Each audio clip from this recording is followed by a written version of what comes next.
Hello நண்பா, தன்னோட வாழ்க்கையில் எப்படியாவது சாதிக்க மாட்டோமான்னு சொல்லிட்டு ஒரு நாள் இயங்கிட்டு இருக்க பர்சனாக நீங்கள். அப்போ இந்த வீடியோ உங்களுக்காக தான்.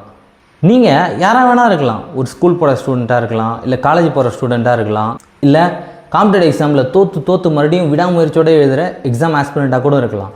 பட் ஆனால் நம்ம எல்லாருமே நம்மளோட லைஃப்பில் ஒரு காமனான கொஸ்டினை கிராஸ் பண்ணி வந்திருப்போம். அது என்ன தெரியுமா? என்னால் முடியுமா? நான் இதுக்கு ஒர்த்து தானா? நான் மற்றவங்கள மாதிரி ஸ்மார்ட்டாக இல்லையே அப்படின்னு சொல்லிட்டு பலவிதமான கொஷினை நம்ம ஃபேஸ் பண்ணியிருப்போம். கரெக்டாக இல்லையா அப்படின்னு கமெண்ட்டில் சொல்லுங்கள். நம்ம சின்ன வயசில் இருக்கும்போது நடக்க ஆரம்பித்தோம். நான் ஒரு நண்பா, அப்போ எடுத்த உடனேவா நடந்துட்டோம். எத்தனை வாட்டி கீழே விழுந்துருப்போம். அதுக்காக நம்ம அம்மா, தம்பி நீ கீழே விழுந்துட்ட, இதுக்கப்புறம் நடக்கவே நடக்காதுன்னு சொன்னாங்களா என்ன? உன்னால் முடியும், எழுந்து நடுறா அப்படின்னு தானே சொன்னாங்க. அதே நம்மளுக்கு பெரியவங்களான பிறகு மட்டும் என்ன தான் ஆச்சு நண்பா?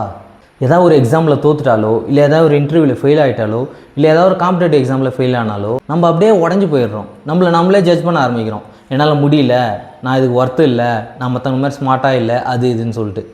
இந்த நேரத்தில் நான் உங்களுக்கு ஒரு கதை சொல்லணும்னு நினைக்கிறேன் நண்பா. நம்ம நாட்டோட முன்னாள் ஜனாதிபதி இருக்கார்ல, டாக்டர் ஏபிஜே அப்துல் கலாம், அவரோட கதை தான். என்னதான் கலாம் சார் பெரிய விஞ்ஞானியாக இருந்தாலும் அவர் வாழ்க்கையிலையும் அவர் நினச்சதெல்லாம் ஈஸியாக கிடைக்கல நண்பா. அவரோட பெரிய கனவு என்ன தெரியுமா?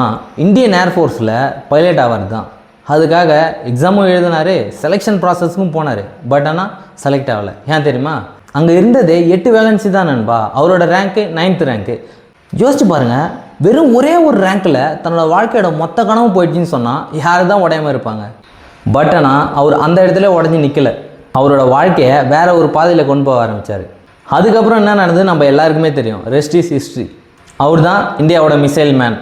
லட்சக்கணக்கான ஸ்டூடெண்ட்ஸுக்கு அவர் தான் இன்ஸ்பிரேஷன். கலாம் ஐயா அவருக்கு இந்தியன் ஏர்ஃபோர்ஸில் வேலை கிடைக்கலன்னு சொல்லிட்டு அங்கேயே முடங்கி உட்காந்துருந்தாருன்னா நமக்கு இன்றைக்கி தெரிஞ்ச மிசைல் மேனை பார்த்துருக்க முடியுமா நண்பா? ஆனால் நம்ம எல்லாருக்கும் ப்ராப்ளம் என்ன தெரியுமா? நம்ம எல்லாருக்கும் உடனே ரிசல்ட் வேணும்.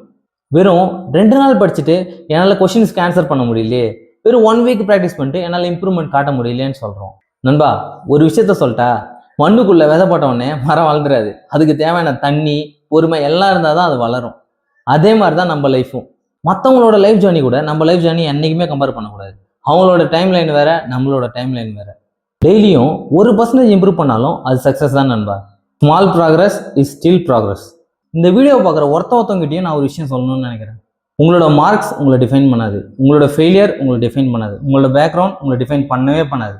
உங்களோட ஹார்ட் ஒர்க், உங்களோட டெடிகேஷன், உங்களோட டிசிப்ளின் மட்டும்தான் உங்களை டிஃபைன் பண்ணுமே தவிர வேற எதுவுமே உங்களை டிஃபைன் பண்ணாது. ஸோ அதனால don't stop when you are tired, stop when you are done. யாருக்கு தெரியும் நண்பா, நம்ம வாழ்க்கையோட மிகச்சிறந்த சாப்டர் இன்னும் எழுதப்படாமல் கூட இருக்கலாம். ஸோ ஆல்வேஸ் கீப் ட்ரைங் நண்பா.